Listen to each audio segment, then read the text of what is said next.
ចាបងប្អូននៅក្នុងវីដេអូនេះដែរខ្ញុំមាន3អង្គប្រជុំដែលយកមកចែករំលែកចាទី1គឺ JBC ប្រជុំនៅប្រទេសសៀមរយៈពេល2ថ្ងៃ21 22ហើយទី2ហ្នឹងគឺប្រជុំ GBC នៅប្រទេសម៉ាឡេស៊ីរយៈពេល3ថ្ងៃចា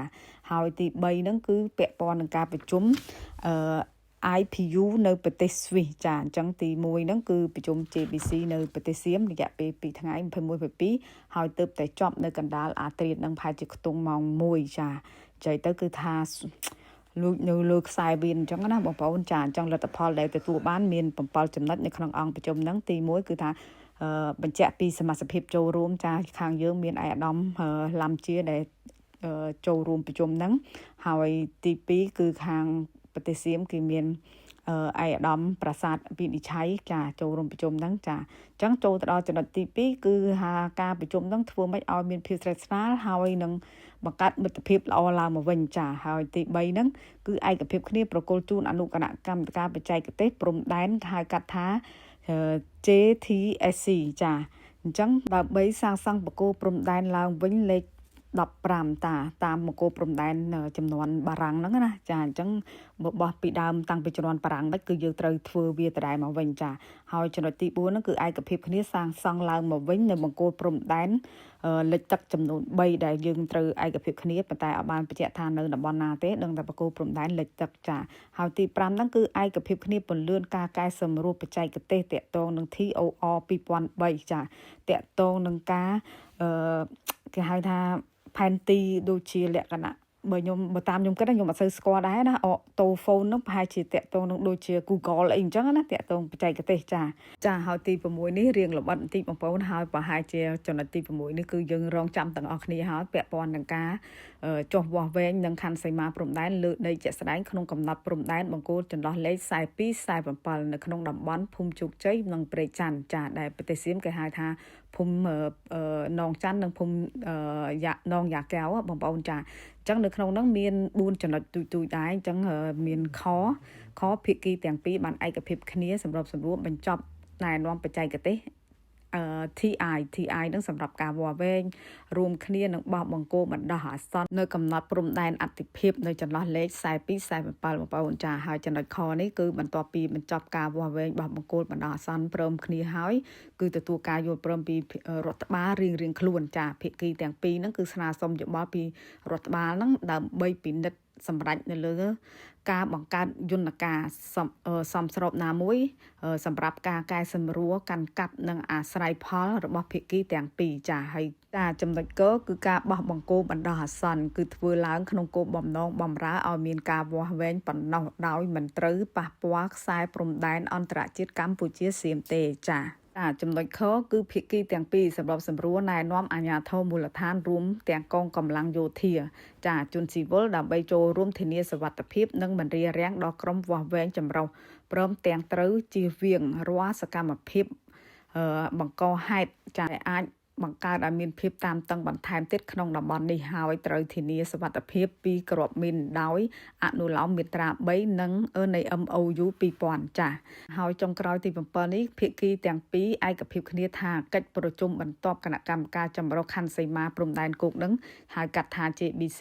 នឹងប្រព្រឹត្តទៅនៅសប្តាហ៍ទី1នៅខែមករា2026នៅខេត្តសៀមរាបចាអញ្ចឹងសរុបមកគឺប្រជុំ JBC នៅថ្ងៃនេះគឺបញ្ចប់បានទទួលលទ្ធផលនៅ7ចំណុចហ្នឹងហើយអ្វីដែលសំខាន់គឺប្រជុំដាច់បាយដាច់ទឹកបងប្អូនហើយម៉ោងប្រហែលជាខ្ទង់1កន្លះយប់ទើបចប់មិនធម្មតាទេចាអញ្ចឹងរាល់ការប្រជុំមួយគឺពាក់មុខខ្លាដាក់គ្នាតតាំងគ្នាគឺថាស៊ីសាច់ហត់ឈាមរហូតអញ្ចឹងចង់ឲ្យបងប្អូនដឹងដែរថាមិនស្រួលទេចាហើយអង្គប្រជុំទី2នេះគឺហៅកាត់ថា GBC នៅប្រទេសម៉ាឡេស៊ីដែលធ្វើរយៈពេល3ថ្ងៃ21 22 23ចាអញ្ចឹងបាន2ថ្ងៃហើយស្អែកនេះគឺជាថ្ងៃទី3ហើយថ្ងៃទី3នេះគឺយកសេចក្តីសម្រេចប្រជុំ JBC នៅប្រទេសសៀមហ្នឹងយកទៅសរុបនៅ GBC ចា ចឹងទៅនៅប្រទេសម៉ាឡេស៊ីហ្នឹងគឺមានខាងម៉ាឡេចូលរួមហើយមានខាងអគ្គរដ្ឋទូតអាមេរិកខ្មែរយើងហើយខាងសៀមហ្នឹងគឺចូលរួមដែរចាអញ្ចឹងអង្គប្រជុំហ្នឹងគឺមានអាមេរិកហើយម៉ាឡេស៊ីនៅខាងនៅកណ្ដាលចាហើយអ្វីដែលក្នុងអង្គប្រជុំហ្នឹងគឺតាក់ទងជាមួយនឹងការគោរពបទឈប់បាញ់ធ្វើម៉េចឲ្យមានសន្តិភាពពេញលេញចាហើយទី2ហ្នឹងគឺត្រឡប់ទៅរកសភាពដើមមកវិញអញ្ចឹងគឺថាធ្វើម៉េចសម្រួលឲ្យមានសភាពដើមត្រឡប់មកវិញរវាងខ្មែរនិងសៀមចាអញ្ចឹងនៅថ្ងៃស្អែកហ្នឹងគឺលទ្ធផលផ្សេងទៀតចាJBC គឺមានតែប៉ុណ្្នឹងទេបងប្អូនចាហើយអង្គប្រជុំទី3នេះគឺធ្វើនៅប្រទេសស៊ីក្នុងមហាសន្និបាតចា IPU ដែលមានឯកឧត្តមអ៊ុចបូរិតជាអនុប្រធានទី1ព្រឹទ្ធសភានឹងចូលរួមចាហើយឯកឧត្តមក៏បានលើកឡើងមកគឺពាក់ព័ន្ធនឹងបញ្ហាដែលថាប្រទេសកម្ពុជាយើងមិនចង់មានបញ្ហាប៉ះពាល់ទៅដល់អ្នកជិតខាងមិនចង់មានចំនួនទេប៉ុន្តែយើងត្រូវតែឆ្លើយតបចាអញ្ចឹងនៅក្នុងនោះដែរឯកឧត្តមបានលើកឡើងថាព្រំដែនគឺយើងបានកំណត់ហើយនៅក្នុងលិខិតទុបកោអន្តរជាតិដែលចងកាតព្វកិច្ចអនុវត្តរួមគ្នានឹងអនុសញ្ញាបារាំងសៀមឆ្នាំ1904និងសិទ្ធិសញ្ញា1907ដែលផែនទីឧបករណ៍បសម្ព័ន្ធដែលត្រូវបានបញ្ជាក់ចាអះអាងឡើងវិញសាលក្រមរបស់តុលាការយុត្តិធម៌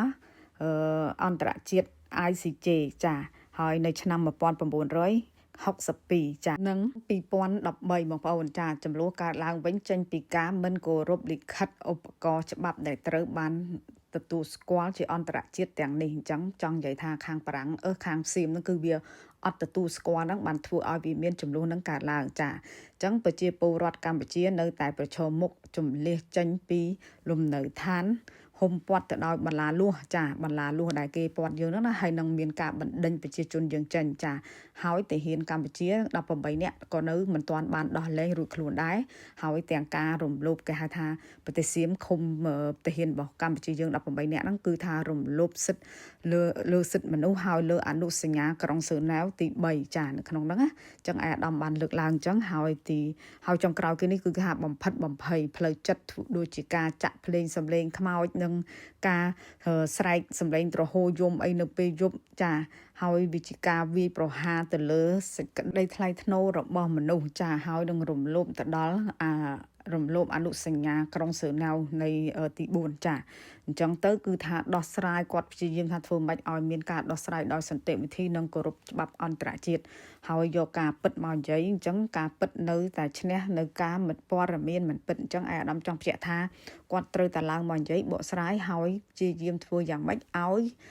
ទទួលបានយុត្តិធម៌មកប្រទេសកម្ពុជាហើយបង្ហាញការពិតទៅដល់ពិភពលោកចាហើយនៅក្នុងនោះគឺប្រទេសសៀមគេមានការតវ៉ាដែរតែនៅក្នុងវីដេអូនេះវែងពេកអញ្ចឹងខ្ញុំនឹងភ្ជាប់ជាមួយនឹងខាងសៀមម្ដងទៀតនៅភាគីខាងសៀមដែលគេឆ្លើយតបណាបងប្អូនចាអញ្ចឹងនៅក្នុងវីដេអូនេះខ្ញុំមានតែប៉ុណ្្នឹងទេគឺថាវែងមែនតើដោយសារមាន3អង្គប្រជុំចាអរគុណ